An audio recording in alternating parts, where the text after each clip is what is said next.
Deus se faz presente neste lugar. Quantos creem nessa noite? Dá um glória bem forte. Exalte ao Senhor, não perca a comunhão com Deus nessa noite. Não deixe que nada roube a sua atenção nessa noite, porque Ele está aqui e pode falar com você. Que presença maravilhosa. Até falei para a Andressa, como que prega agora? João capítulo 4 é uma passagem bastante conhecida. Você pode ficar com a sua Bíblia aberta. Vamos estarmos falando um pouco sobre esta passagem. Quantos encontraram? Diga amém. Amém. Oh, aleluia. Vamos ler a palavra do Senhor, a partir do versículo 3. E deixou a Judéia e foi outra vez para a Galiléia. Era necessário passar por Samaria. Foi, pois, a uma cidade de Samaria chamada Sicar, junto da herdade que Jacó tinha dado a seu filho José. E estava ali a fonte de Jacó. Jesus, pois, cansado do caminho, assentou-se assim junto da fonte. Era isso quase a hora sexta, ou meio-dia. Veio uma mulher de Samaria tirar água. Disse-lhe Jesus: dai-me de beber, porque os seus discípulos tinham ido à cidade comprar comida. Já há uma grande revelação aqui nessa palavra. Glória a Deus. Porque Jesus estava com sede e eles foram comprar comida. Às vezes nós achamos o que Deus quer, mas nós não ouvimos o que o Espírito está falando, o que requer de nós. Isso já é um ensinamento para nossas vidas nessa noite. Versículo 9. Disse-lhe, pois, a mulher samaritana: como, sendo tu judeus, me pedes de beber a mim, que sou mulher samaritana? Porque os judeus não se comunicam com os samaritanos. Jesus respondeu e disse: se tu conheceras o dom de Deus, e quem é o que te diz, dá-me de beber, tu lhe pedirias, e ele te daria água viva. Disse-lhe a mulher: Senhor, tu não tens como tirar a água, e o poço é fundo. Onde, pois, tens a água viva? És tu maior que Jacó, nosso pai, que nos deu o poço, bebendo ele próprio dele, e os seus filhos, e o seu gado? Jesus respondeu e disse-lhe: qualquer que beber desta água, tornará a ter sede. Mas aquele que beber da água que eu lhe der, nunca terá sede. Porque a água que eu lhe der, se fará nele uma fonte de água, a jorrar para a vida eterna. Disse a mulher: Senhor, dai-me dessa água, para que não mais tenha sede, e não venha aqui tirá-la. Disse-lhe Jesus: vai, chama o teu marido e venha cá. A mulher respondeu e disse: não tenho marido. E disse-lhe Jesus: disseste bem, não tenho marido, porque tiveste 5 maridos, e o que tens agora não é o teu marido. Isto disseste com verdade. Disse-lhe a mulher: Senhor, vejo que és profeta, pois nossos pais adoraram neste monte, e vós dizeis que é em Jerusalém o lugar aonde se deve adorar. E disse-lhe Jesus: mulher, creio que a hora vem, e nem neste monte, nem em Jerusalém adorareis o Pai. Vós adorai o que não sabe, nós adoramos o que sabemos, porque a salvação vem dos judeus. Mas a hora vem, e agora é, em que os verdadeiros adoradores adorarão ao Pai em espírito e em verdade, porque o Pai procura tais que assim o adorem. Deus é espírito, e importa que os que adoram o adorem em espírito e em verdade. A mulher disse: eu sei que o Messias, que se chama o Cristo, vem. Quando ele vier, nos anunciará tudo. Jesus disse-lhe: eu o sou, eu que falo contigo. E nisto vieram os seus discípulos e maravilharam-se de que estava falando com a mulher. Todavia, nenhum lhe disse: que perguntas? Ou por que falas com ela? Deixou, pois, a mulher o seu cântaro e foi à cidade e disse àqueles homens: vinde e vede um homem que me disse tudo quanto tenho feito. Porventura não é este o Cristo? Saíram, pois, da cidade e foram ter com ele. Glória a Deus. Não é simplesmente uma passagem, não é simplesmente uma história, mas é praticamente uma das histórias do Novo Testamento. Amém? Curve sua cabeça. Peço para que Deus fale com você nessa noite. Senhor, fala comigo. Faça essa oração. Senhor, fala ao meu coração aquilo que eu preciso ouvir. Não aquilo que Eliseu quer falar, mas aquilo que eu preciso ouvir. Amém? Amém. Glória a Deus. Aleluias. Esta passagem, ela é de uma maneira evidente a treta que tinha entre os judeus e os samaritanos. Dois povos que não se davam. É uma das passagens que mais deixa claro, né, essas divergências. Para que eu possa contextualizar um pouco e você possa também aprender. Eu sei que às vezes é maçante, mas quanto mais a gente fala, quanto mais você ouve, mais você aprende. E eu amo essas histórias. E quando nós ouvimos essas histórias, quando eu pelo menos escuto, eu fico apaixonado. Então, se esta é uma igreja que está buscando a palavra e o conhecimento, e se você às vezes não gosta, deixa para lá. Samaritanos e judeus. Vamos entendermos um pouco a promessa que Deus fez a Abraão, dizendo que Abraão seria pai de uma grande nação. Bom, vamos pularmos um pouco para Samaria. 2 Reis capítulo 17 vai narrar um pouco do que aconteceu com Samaria e por que se deu esse desacordo entre esses dois povos. Já ministrei aqui e já foi ministrado por outras pessoas sobre Jeremias, sobre Daniel, sobre Sadraque, Mesaque e Abednego, que vocês sabem o nome deles agora. Estes compunham o reino do sul. Deus chamou um povo, deu rei a esse povo, e o rei Davi governou esse povo com muita excelência. Quando Davi morre, seu filho assume o trono. Salomão assume o trono, reina por um determinado tempo. Salomão também reina, porque nada dura para sempre. Homens vêm e vão, só o amor dele permanece para sempre. Amém? Salomão morre e seu filho assume o trono, um jovem inexperiente que dá ouvido aos seus amigos de infância. Resultado, divisão no reino, reino norte e reino de sul. Então, Judá elege um novo rei no sul, e o norte um outro rei. Há uma divisão de 6-6, amém? Amém não. Há uma divisão de 10-2. 2 reinos para o sul, composto da tribo de Benjamim e de Judá, e 10 reinos ao norte. E ao sul, quando nós pregamos aqui sobre as histórias do sul, é aonde Daniel estava, era onde Jeremias profetizava, era onde Sadraque, Mesaque e Abednego estava, era no reinado sul. Nesse ponto, houve então ali uma conquista da Babilônia, mas essa conquista se deu depois que o reino norte, que era composto de 10 tribos, também foi conquistado pelos assírios. A história de 2 Reis capítulo 17 conta como que se deu essa conquista desse reinado. Vem um rei da Síria e conquista as 10 tribos de Judá, as 10 tribos de Israel. E essas 10 tribos que compõem o reino norte foi levado para a Síria. Em contrapartida, Samaria, que era a capital dessas 10 tribos, tornou-se então uma cidade ou uma região que foi povoada por outros povos.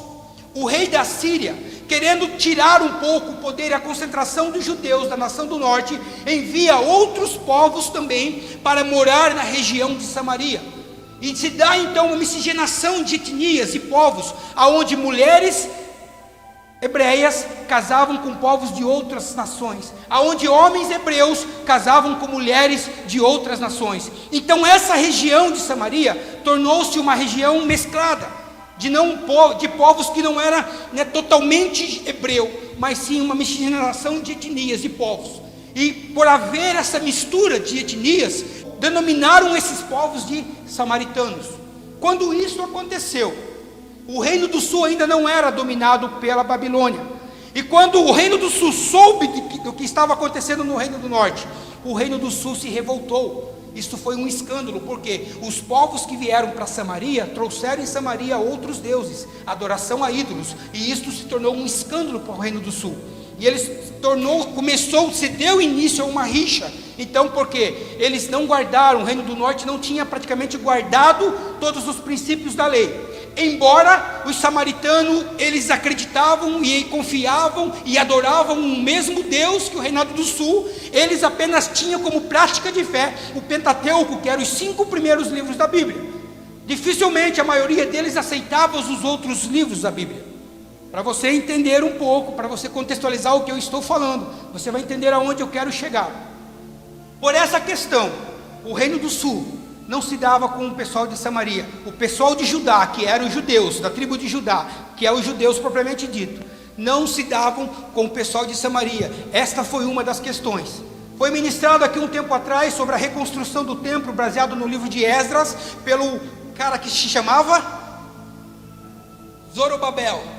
Zorobabel começa então a reconstruir o templo.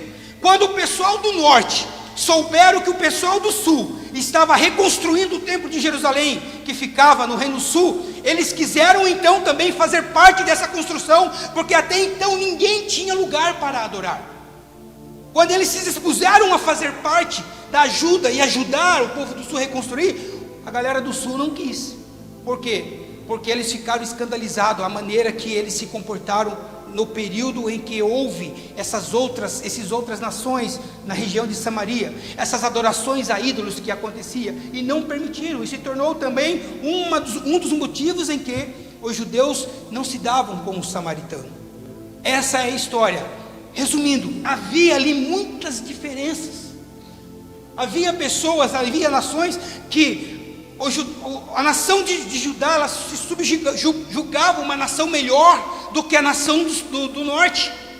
E baseado nesta palavra, eu começo a pensar que daí já tem um grande ensinamento, porque hoje, nos dias de hoje que nós vivemos, há uma grande diferença que nos separa do mundo lá fora.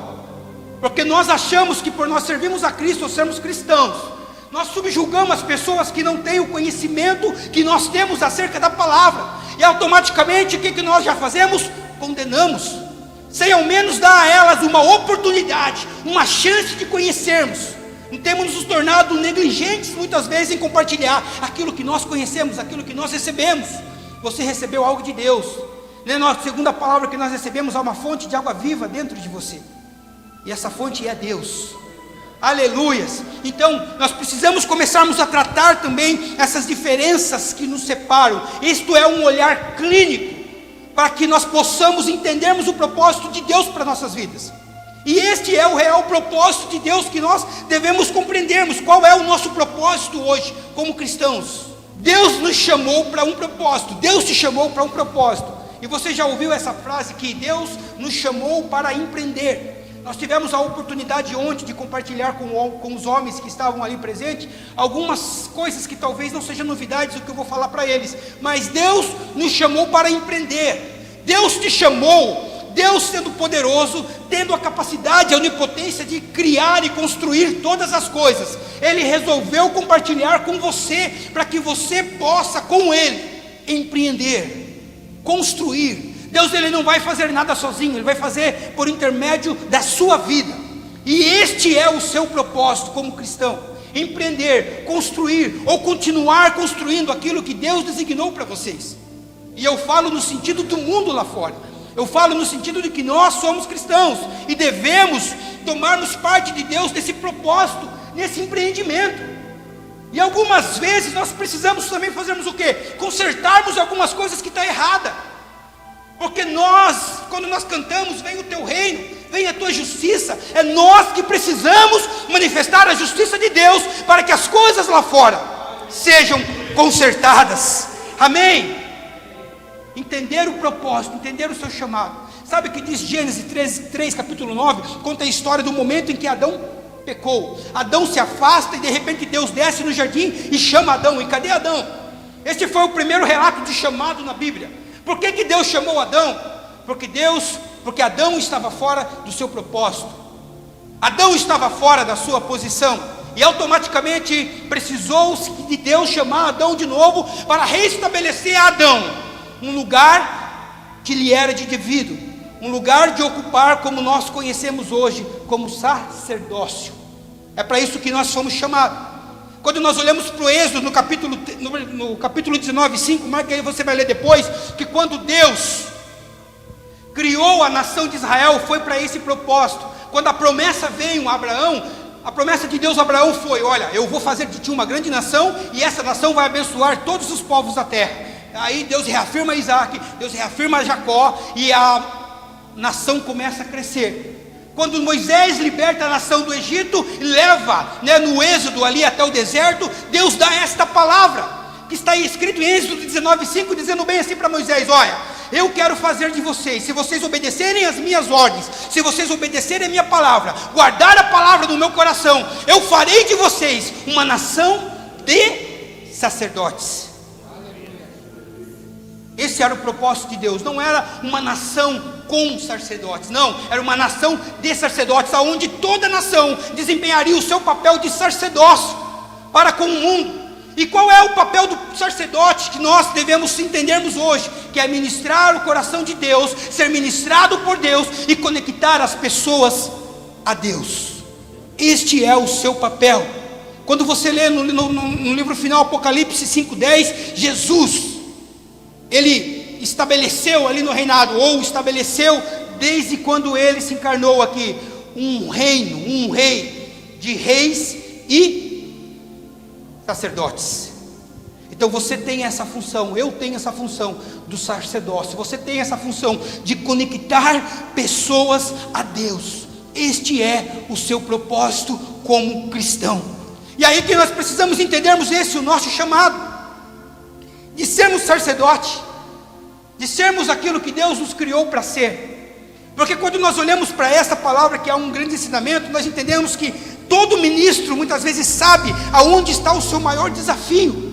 Todos aqueles que ministram, através pela vida dos outros, ou ministram na frente, ou está discipulando alguém, sabe, ou aqueles que vivem uma vida com Deus como sacerdotes, sabe aonde está o seu maior desafio, as áreas e desafios que precisam ser confrontadas. E eu quero dizer para você que desde o início da sua jornada, desde o início, no ponto da sua partida até a chegada, sempre vai haver uma Samaria. E a Samaria se faz necessário você passar por ela, porque a Samaria pode até ser evitada, porque conforme a história que nós lemos, havia um caminho alternativo para que eles chegassem à região da Galileia. Então Samaria pode até ser evitada, assim como na vida de vocês, a Samaria pode ser evitada. Mas se você evitar a Samaria, as bênçãos que estão contidas em Samaria serão também evitadas para vocês. E esse é o processo que todos os cristãos precisam passar. Esse é o processo que eu e você precisa passar. Então quando chegar o momento de você enfrentar a sua Samaria, não tenha medo, porque algo de bom Deus reserva para você lá. Amém? Oh, glória a Deus! Quando nós olhamos para esse contexto, agora vocês entendem todo o contexto da Samaria, contexto de Jesus. Então você sabe o porquê que a mulher contestou aquele pedido de Jesus. Espero que vocês lembrem. Aquela mulher foi no tanque, meio-dia, Jesus já estava lá, meio-dia. Ela queria ir sozinha. O costume era das mulheres buscar água de manhã ou à tarde, porque o sol não estava forte. Mas aquela mulher, ela foi meio-dia, um horário em que ela não encontraria ninguém, ou até mesmo que ela não precisaria falar com ninguém. Muitos pregadores, muitos ministram acerca dessa palavra. A Bíblia não fala o real motivo, o propósito porque ela ia meio-dia, mas muitos se pregam, muitos se falam, e conjecturam atitudes ou algumas situações, o porquê daquela mulher ir àquele horário.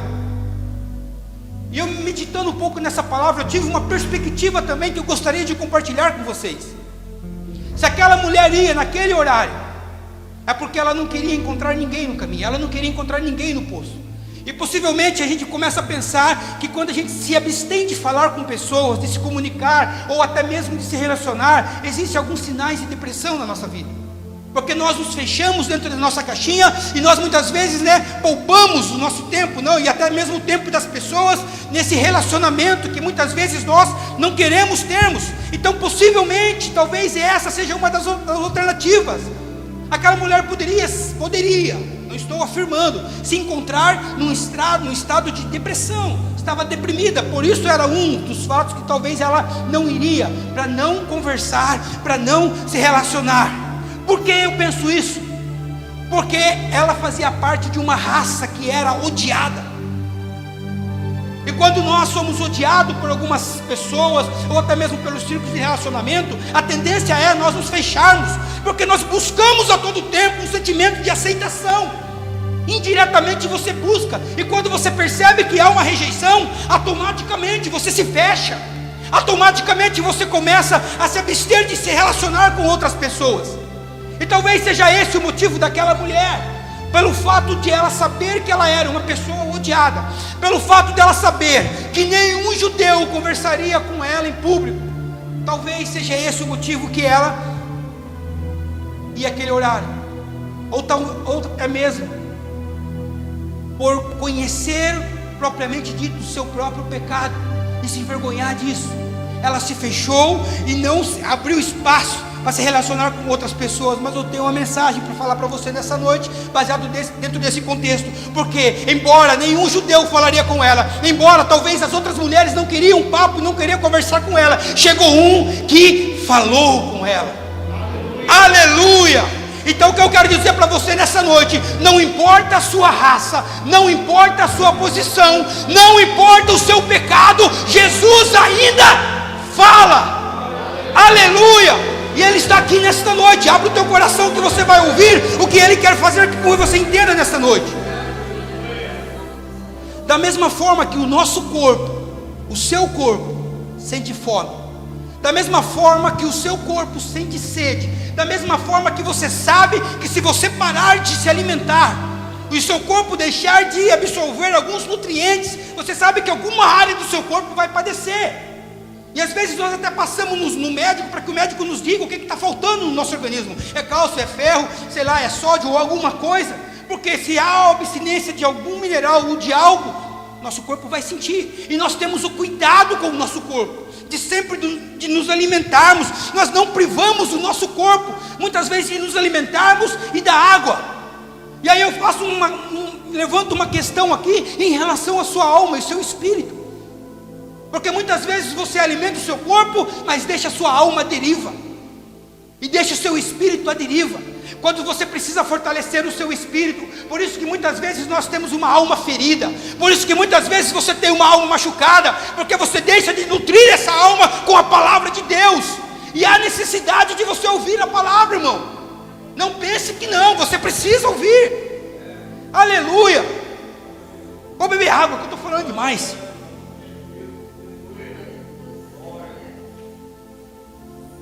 Você tem água, quando você bebe, quando você experimenta, as pessoas sabem que você está bebendo água, você sabe que dá vontade de beber água também, né? Dito isso, quero sugerir a vocês que aqueles que puderem e quiserem trazer garrafinhas para economizar os nossos copos, ficar dentro da igreja, é bom, hein? E não precisa você ficar saindo também. Aleluia! A mulher acreditou. Deixa eu voltar a ser digno, porque falaram que hoje eu estou vestido de pastor. Estou digno hoje. A mulher acreditou que se ela bebesse da água que Jesus estava oferecendo, eu não vou entrar de uma forma esmiuçada na palavra, porque eu li todo o contexto e você entende. A mulher acreditou que se ela bebesse da água que Jesus oferecia a ela naquele momento, ela pensou que talvez ela não precisaria voltar novamente ao poço todos os dias. E isso despertou nela um interesse na mensagem de Jesus, que Jesus estava falando. Ela interessou na mensagem de Jesus porque achou que isso tornaria a vida dela fácil. Por isso que ela se interessou, falou: opa, não vou precisar vir aqui todo dia, dá-me dessa água. Quanto de nós às vezes nos rendemos ao Evangelho né, absorvemos a palavra dele, porque nós achamos que nós vamos termos uma vida fácil. Nós deixamos nos ludibriarmos às vezes por algumas mensagens e achamos que as nossas vidas seriam fáceis se nós aceitássemos a mensagem de Cristo. Muito fácil.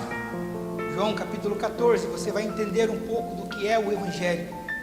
Mas este foi o pensamento da mulher também, por isso ela se interessou. Mesmo que esse fosse o caso, de se tornar, né, que a mensagem de Jesus nos traria uma vida fácil, se esse fosse o caso, as pessoas aceitariam Cristo pelo motivo errado. Aceitaria o Cristo pelo motivo de tornar a vida mais fácil? Não, então não estou aceitando o Cristo, estou aceitando aquilo que Ele pode me proporcionar. Você que quer viver uma vida com Deus, você que tem a intenção de se converter, pense numa coisa: Cristo, Ele não veio para remover os desafios da sua vida, não, Ele não vai fazer isso. Ele não vai remover as lutas, as tribulações, mas o que Ele quer, o propósito dEle é nos mudar interiormente, nos capacitarmos por meio desses desafios. O que Deus quer, que proporciona a você, é esse propósito de que os desafios te fortaleçam, porque são os processos que muitas vezes nos torna capaz de continuar caminhando com Cristo. Já foi ministrado diversas vezes: se você pula processo, dá ruim lá na frente. E você não precisa pular processo, você precisa enfrentar e entender: olha, Jesus, Ele não veio para tornar a sua vida mais fácil, para remover esses processos, esses desafios, de maneira alguma. Ele veio para que você possa ser transformado interiormente. Quando a mulher, Cláudio, em nome de Jesus, escuta a palavra, em nome de Jesus, escuta a palavra, amém? Quando aquela mulher, quando Jesus revela aquela mulher, quando Jesus fala da situação daquela mulher, o que acontece? Ela foi confrontada. Quando Jesus revela a situação, ela se sentiu desconfortável. Por quê? Porque muitas vezes as pessoas, elas se sentem desconfortáveis, muitas vezes numa conversa, quando essa conversa afeta diretamente a ela. Quando você está conversando com alguém, ou até mesmo, né, no contexto de igreja, ou com um amigo, quando você é confrontado em alguns aspectos, isso causa um desconforto, afeta de uma forma diretamente. A tendência do ser humano é fazer o quê? É mudar de assunto. E ela mudou de assunto, questionou Jesus numa pergunta teológica que há muito tempo se pairava naqueles dias.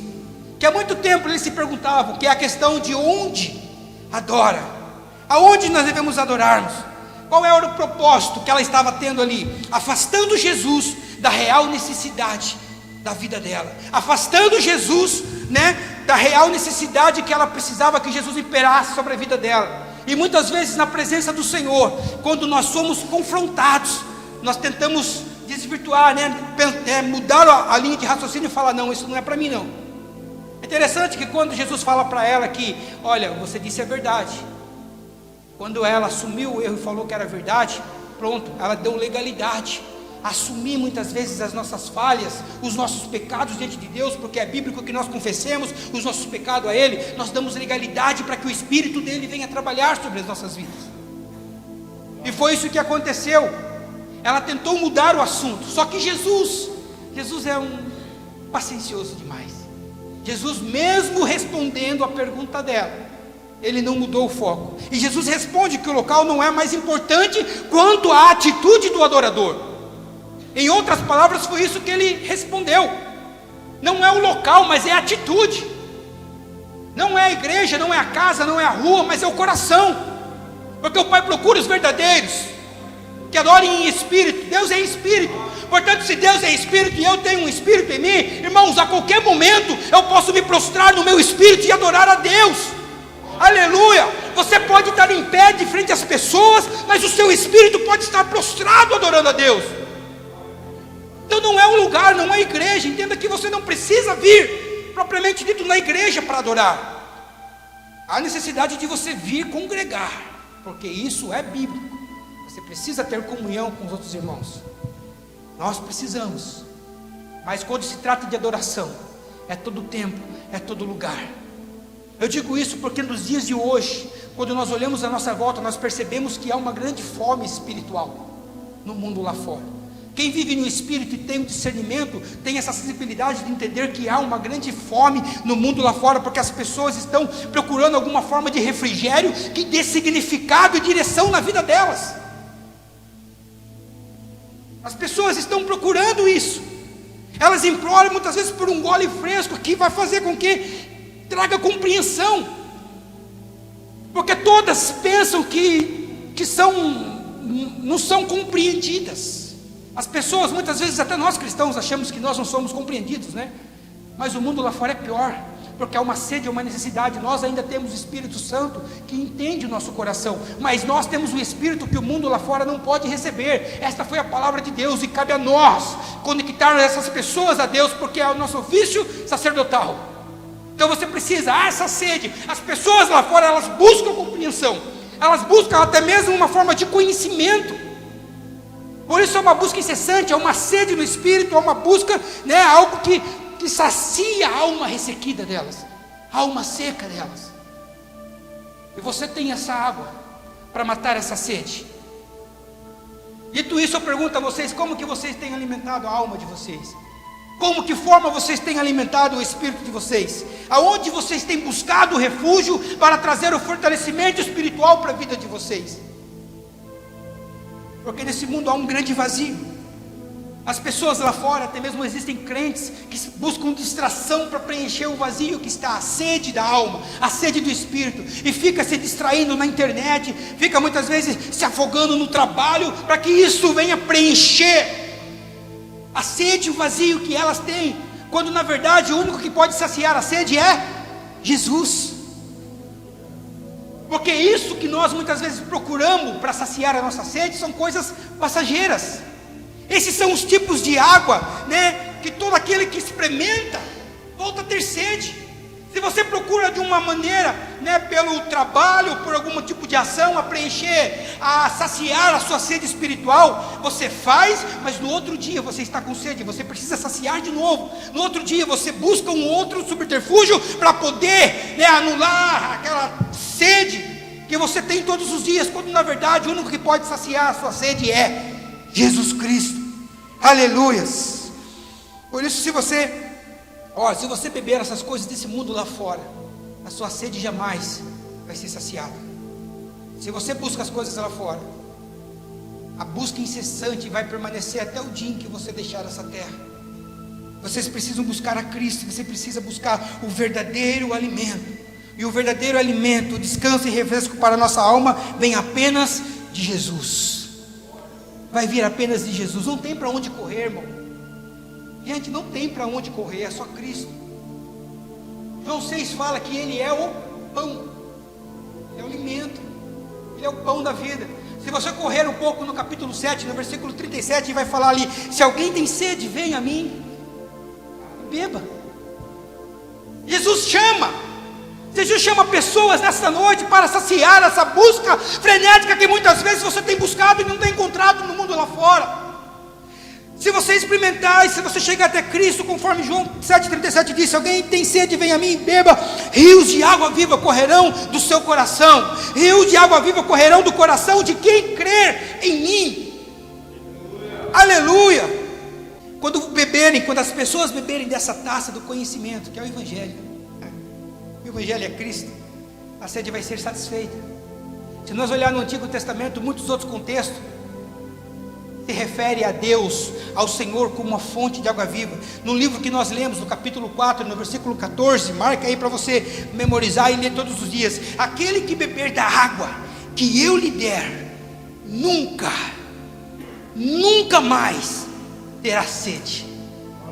Pelo contrário, a água que eu lhe der se tornará nele uma fonte de água a jorrar para a vida eterna.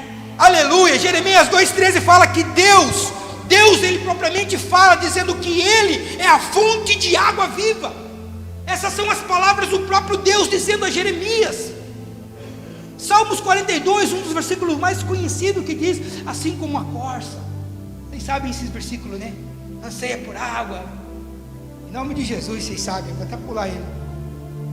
Versículo 2 fala assim, ó: o meu coração, minha alma, obrigado, tem sede de ti. Aleluias. Jeremias, no capítulo 17, 13, ele fala com todas as letras, dizendo assim, ó, que o Senhor é a fonte de água viva. Isso os profetas lá do Antigo Testamento já tinham conhecimento, falando que Deus era a fonte, que Deus era a fonte, martelando nessa tecla, que Deus era a fonte, que Deus era a fonte. Aí chega Jesus no Novo Testamento e fala: aquele que beber desta água jamais terá sede, pelo contrário, a água que eu lhe der se tornará dentro dele uma fonte. Irmãos, agora junte as peças. Se há uma fonte dentro de você, existe um poder, existe um Deus dentro de você, porque esta água é Ele, essa água viva é o propriamente dito Deus. Aleluia. Quando você se dobrou ao Senhor, aceitou Ele de todo o coração, irmãos, Ele veio fazer morada na sua vida, e existe uma fonte dentro de você. Só que muitos têm retido essa fonte. Irmão, não retenha, não retenha o propósito de Deus para com a sua vida. Não retenha. Amém? Glória a Deus. Aleluia. E vai embora o horário. A mulher, ela precisava de algo que o mundo lá fora não podia dar a ela, ou que o mundo lá fora não estava dando a ela. Você está aqui nesta noite buscando, porque você sabe que você precisa de algo que o mundo lá fora não está te dando.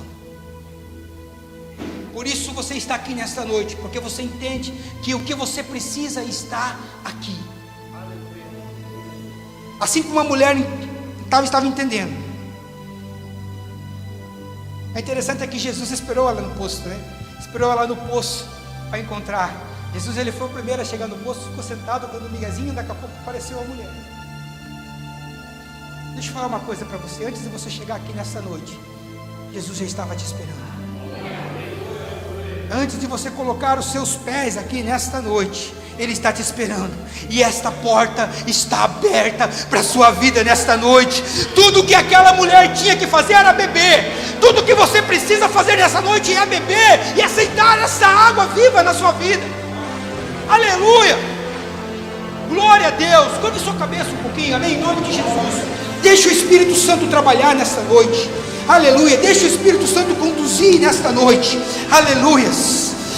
O que Deus quer para a sua vida é aquilo que Jesus proporcionou para aquela mulher, porque aquela mulher se tornou uma bênção para aqueles da cidade onde ela morava. Por quê? Porque ela provou da água.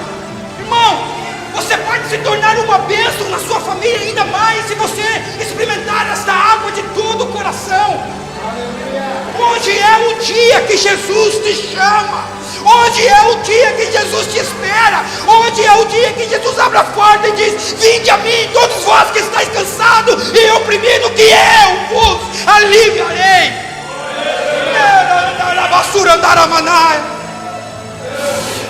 Meu Deus, tenha misericórdia, Pai, de nossa igreja nesta noite. Tenha misericórdia do teu povo nesta noite. Tenha misericórdia, Senhor, daqueles que ainda não experimentaram esta água, Pai. Deixa eu te contar uma coisa para você nessa noite. Aqueles que chegaram aqui fadigados nessa noite, quando aquela mulher teve um encontro com Jesus e ela experimentou da água, ela voltou correndo para a cidade e ela deixou o cântaro para trás. Tudo aquilo que ela carregava, tudo aquilo que ela estava com ela deixou para trás, porque isso é o que acontece com aqueles que têm um encontro com Jesus. Aleluia. Quando nós encontramos Cristo, nós deixamos a bagagem para trás, a tristeza, a injúria, a frustração. Nós deixamos o peso muitas vezes que nos impede de que essa água flua de nós para alcançar outras vidas, porque Jesus é o evangelho que transforma. Jesus é o evangelho que transformou a vida de vocês, e através de vocês quer transformar muitas outras vidas. Aleluias. Aleluias. Eu quero fazer um apelo aqui nesta noite para aqueles que ainda não experimentaram esta água, que ainda não aceitaram Jesus publicamente. Um apelo para que você venha experimentar desta água. Aleluia, que você venha fazer parte desta família. Eu gostaria de orar pela sua vida. Aleluia, eu gostaria de interceder para a sua vida, ministrar o Espírito Santo através da oração, da imposição de mão, para que isso possa transformar o teu coração e você possa encontrar a paz que o mundo lá fora não pode dar. Se coloca de pé, com as cabeças curvadas nessa noite, intercedendo a Deus nessa noite. Aleluias. Jesus te chama nesta noite. Jesus te chama nesta noite. Aqueles que quiserem nesta noite, de uma maneira pública, renovar a aliança com Deus e tornar novamente a experimentar esta água dentro de si mesmo, eu gostaria também que você se manifestasse. Eu gostaria que você assumisse a sua condição, assim como aquela mulher assumiu a condição dela, e pode ser alcançada por Cristo. Assim Jesus te estende a mão, para que você venha assumir a sua condição nessa noite, e experimente dessa água novamente. Aleluias, aleluias. Cadê os obreiros da intercessão? Espírito Santo de Deus, há uma batalha espiritual aqui nesta noite, há uma guerra estabelecida aqui nesta noite. Aleluias. Céus e trevas estão em conflitos nesta noite, porque o que Deus está fazendo no mundo espiritual nesta noite, você não pode ver com os seus olhos carnais, mas aquele cujos olhos espirituais foram abertos, pode enxergar aquilo que Deus está ministrando nessa casa.